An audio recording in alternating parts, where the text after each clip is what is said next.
You will hear a number of different recordings, and you will have to answer questions on what you hear. There will be time for you to read the instructions and questions, and you will have a chance to check your work. All the recordings will be played once only. The test is in 4 sections.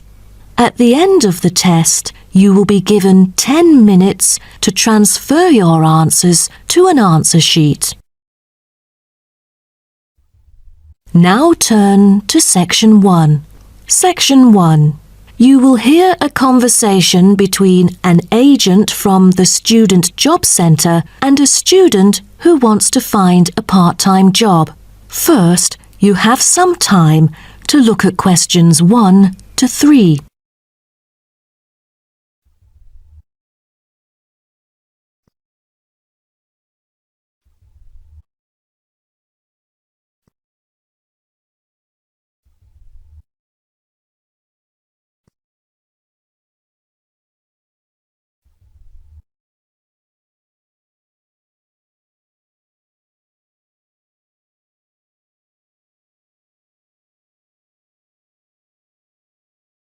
Now we shall begin. You should answer the questions as you listen, because you will not hear the recording a second time. Listen carefully and answer questions 1 to 3. Good morning. Oh, good morning. Is this, room number 316? Yes, that's right. So, is this the Student Job Centre? It certainly is. How may I help you? Well, actually, I'm looking for a job. A part-time job. Do you have anything available at the moment?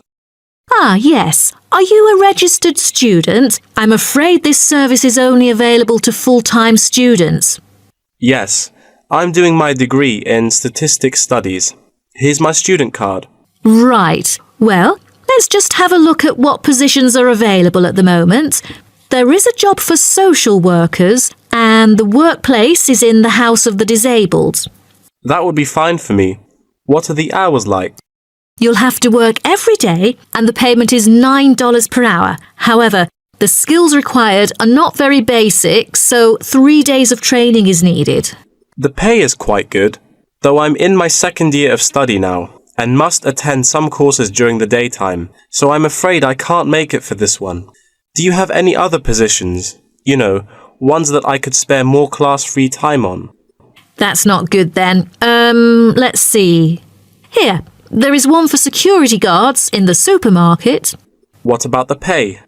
The salary is pretty standard for this one. It's $25 per hour. Great! That's much higher than I would have expected. Are there any special qualities required? It sure offers quite a good salary. There's almost no requirement for this job, except that you must wear a uniform which is provided. That's very nice then. But what about exact working hours for this? I hope it will be okay for me. The working time is from 9 a.m. to 5 p.m, and you only need to work 3 days each week. Before you hear the rest of the conversation, you have some time to look at questions 4 to 10.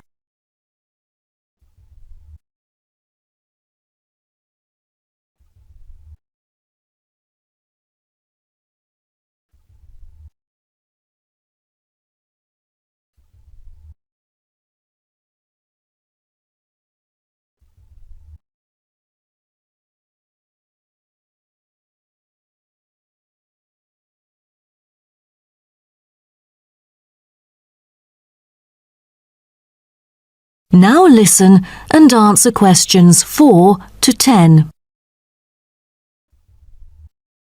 That sounds like fun.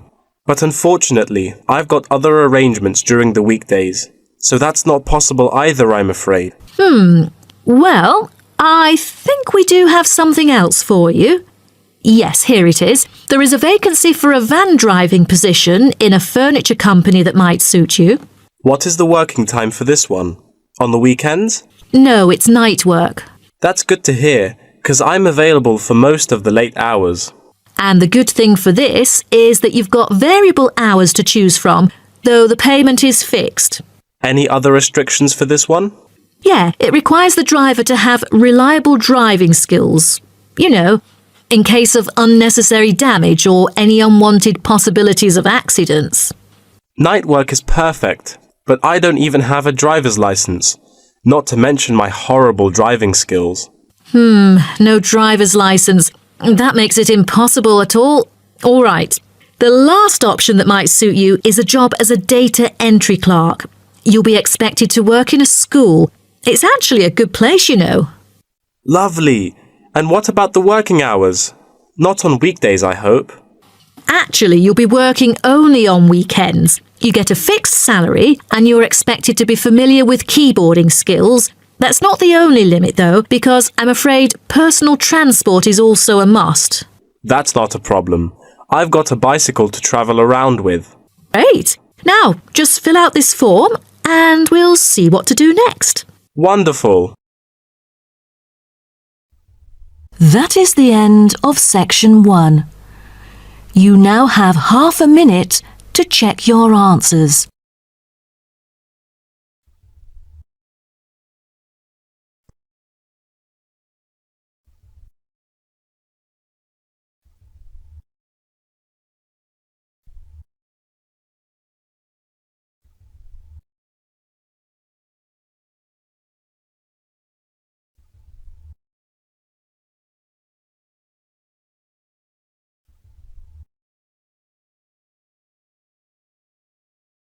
Now turn to section 2. Section 2.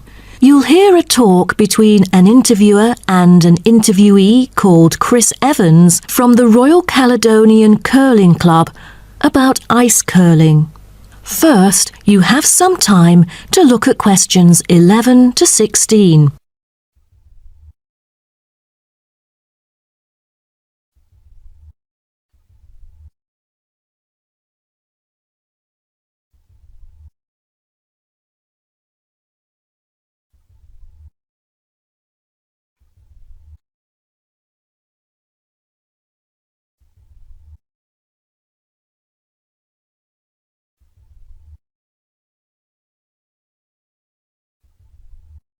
Now listen carefully and answer questions 11 to 16.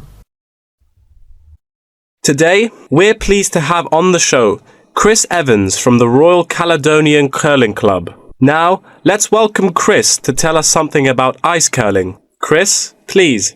Thank you. It's my honour to briefly talk about ice curling here to all of you. So let's start with what curling is. Curling is a sport in which players slide stones on an ice rink towards a target area which is segmented into 4 concentric circles. 2 curling teams consist of 4 players, the lead, the second, the third, and finally the skip. The captain of the curling team and its players will throw their stones in the order stated above. Each team has 8 stones.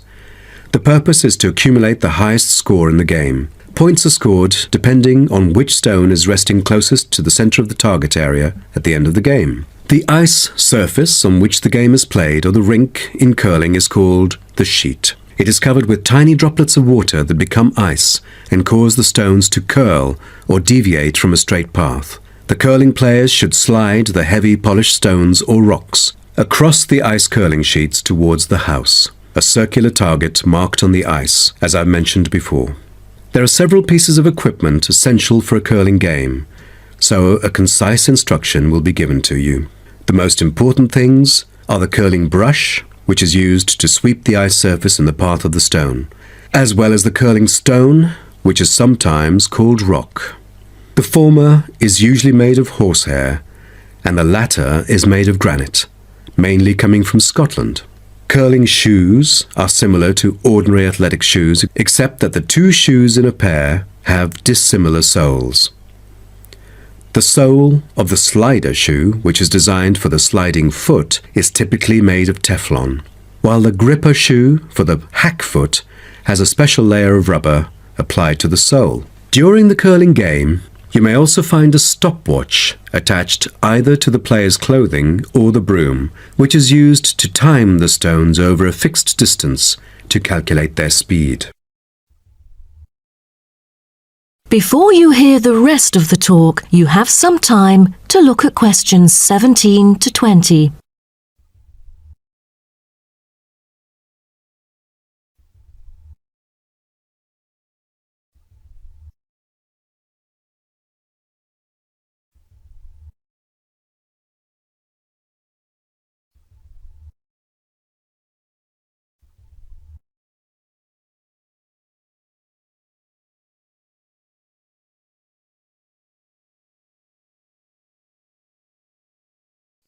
Now listen and answer questions 17 to 20.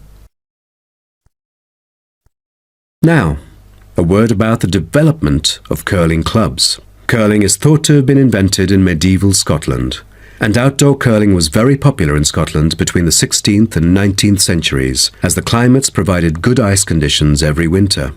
Kilsyth Curling Club is renowned as the first club in the world, having been formally constituted in 1716 and widely influencing ice curling development.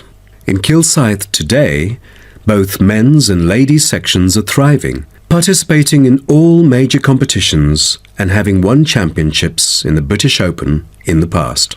The mother club of curling, Grand Caledonian Curling Club, was instituted in 1838 for the purpose not as such to attract people's interest, but to regulate the ancient Scottish game of curling by general laws. With these official rules, the young curlers could be trained in a more professional way. By 1842, the new national club had sought to obtain royal patronage, and it has ever since been known as the Royal Caledonian Curling Club.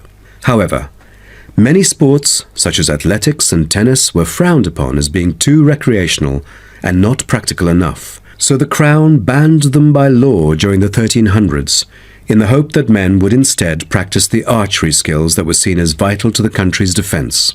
And the ban was lifted in the 17th century. So, do you know the reason for curling being kept during the 16th century? Is it because it was so popular, or because people from all ages like children could play it?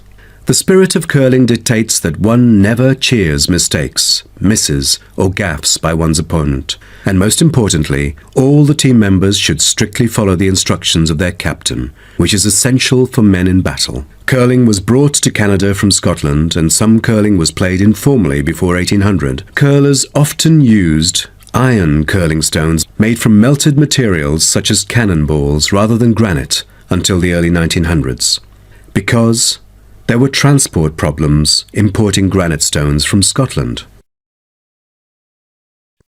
That is the end of section 2. You now have half a minute to check your answers.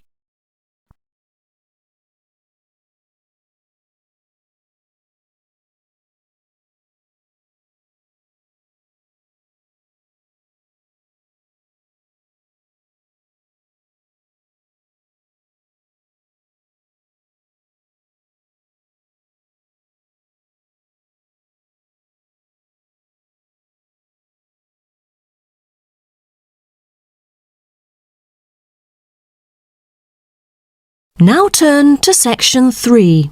Section 3. You will hear a student called Jerry discussing a pedagogy course with his tutor.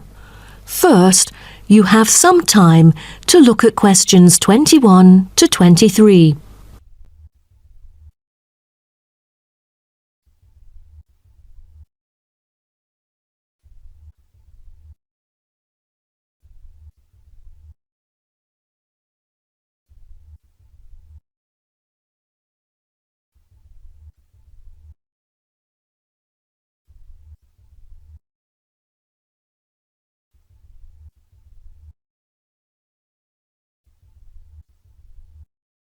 Now, listen carefully and answer questions 21 to 23.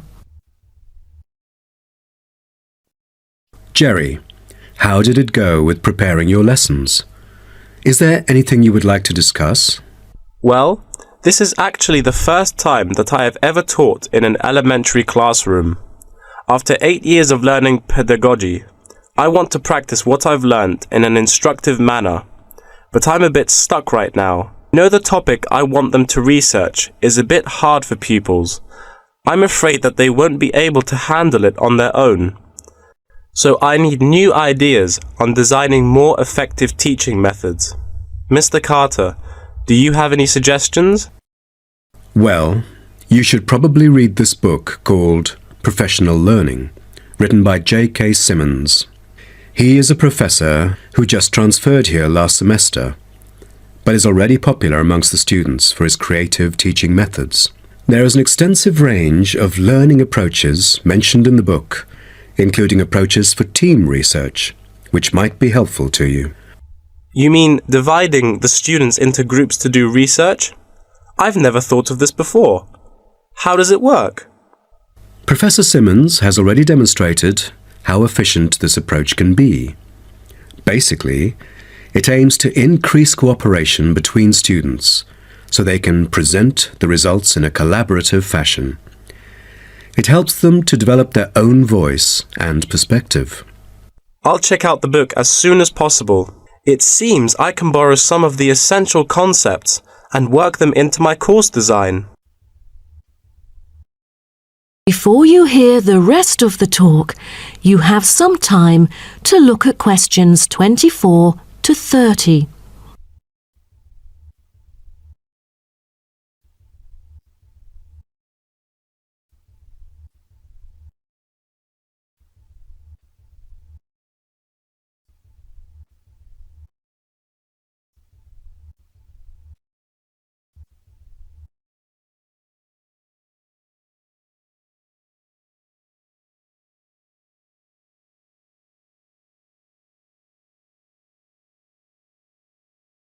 Now listen and answer questions 24 to 30.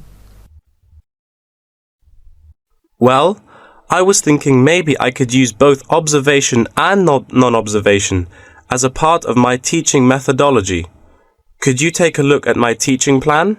Sure. What kind of observational methods do you have in mind? For the observational part, I intend to include two approaches. First, the pupils can assess each other's behavior. I feel that reviewing fellow students through criteria-based reference evaluation allows constructive feedback. It can also improve their understanding of the subject material. That's a smart move for a large class that would be hard to observe all by yourself. Also, you might want to get the feedback from several different individuals rather than just one. So how do you plan to carry out the peer assessments? Oh, every pupil will be required to write a diary, which includes group projects, presentations, and in-class discussions. They'll put down their remarks. I'll collect them on a regular basis, which can also help me see whether they can keep up or not. Good. What else do you intend to do? Besides that, I also plan to do video recording. I've already purchased a camera, just in case I miss anything important. I can go back and review their performances anytime I want. Would you record every in-class activity? No, I'll just keep track of an in-class simulation, which would require every pupil to fully participate. Students will act as members of a city council meeting, discussing issues like whether or not prohibition should be instated in the United States.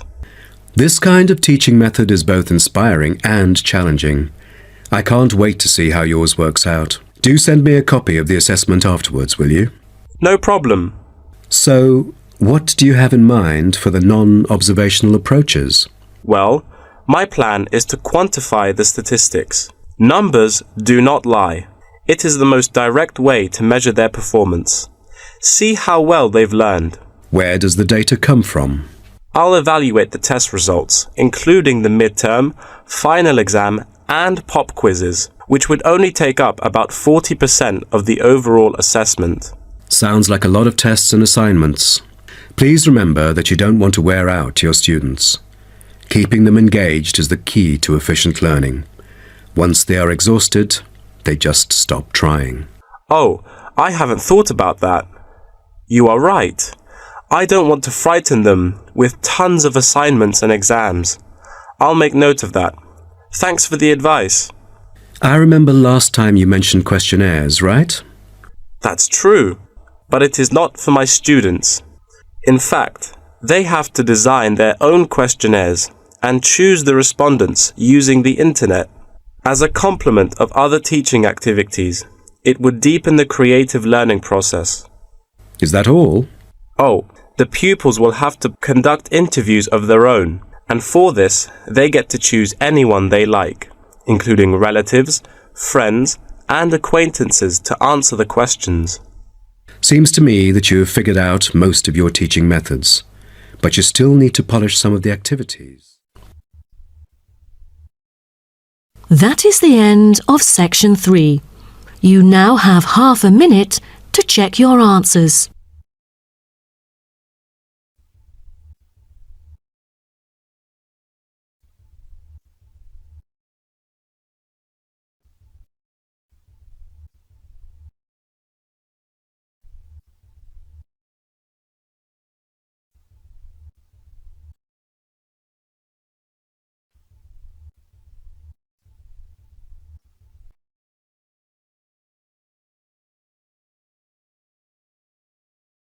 Now turn to section 4.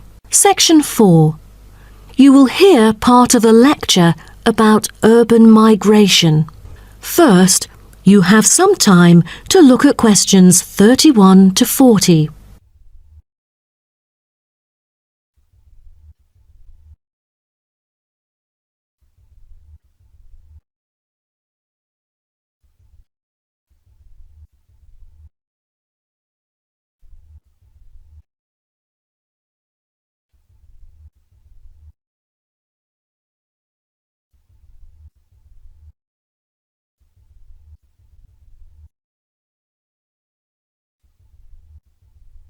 Now, listen carefully and answer questions 31 to 40.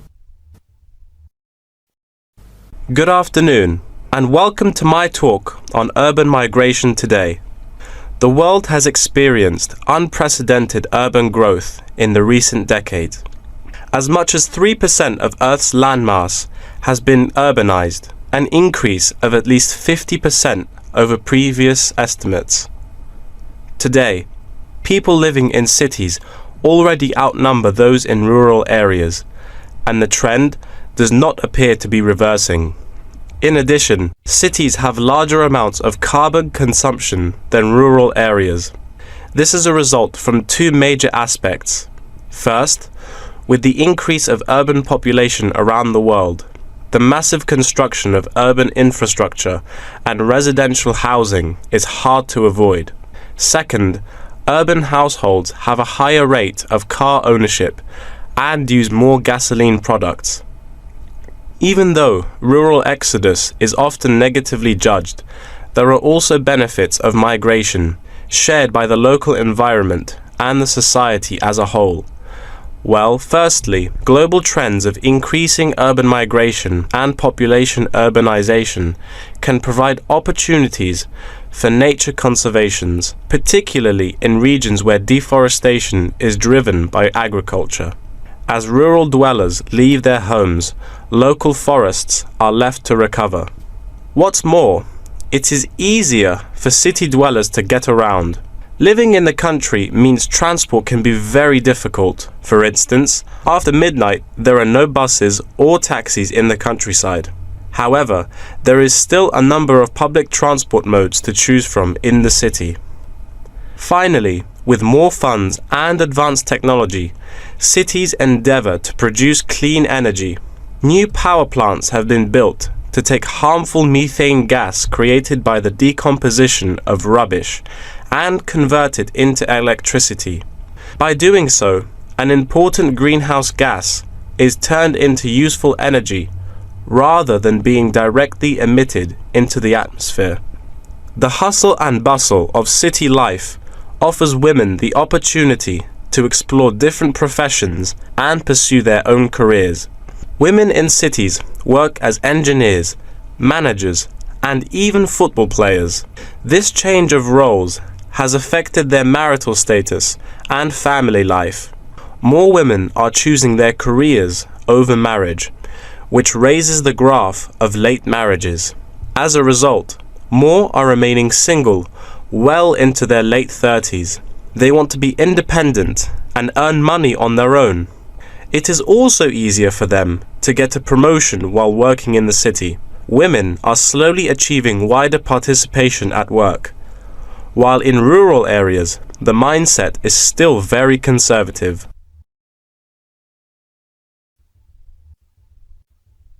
However, cities also change the way that humans interact with each other and the environment, often causing multiple problems. In general, urban wages are significantly higher, so moving to the city is an opportunity to earn what was impossible in rural areas.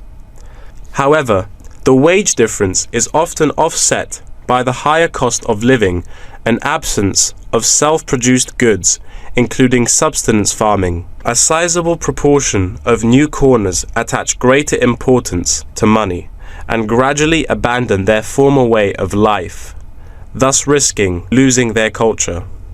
These new city residents are also faced with another problem. According to statistics, crime rates are significantly higher in densely populated urban regions than in rural areas.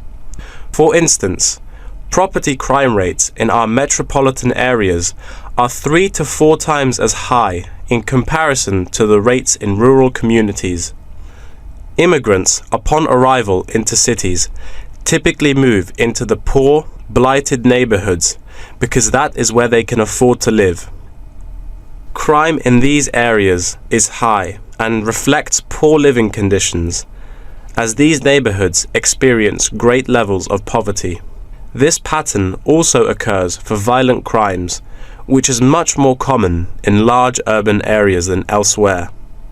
In addition, traffic congestion and industrial manufacturing are prominent features of the urban landscape, which take their toll on the natural environment and those who depend on it. Air pollution from both cars and factory emissions affect the health of countless urban residents. Rural to urban migration can boost the urban economy.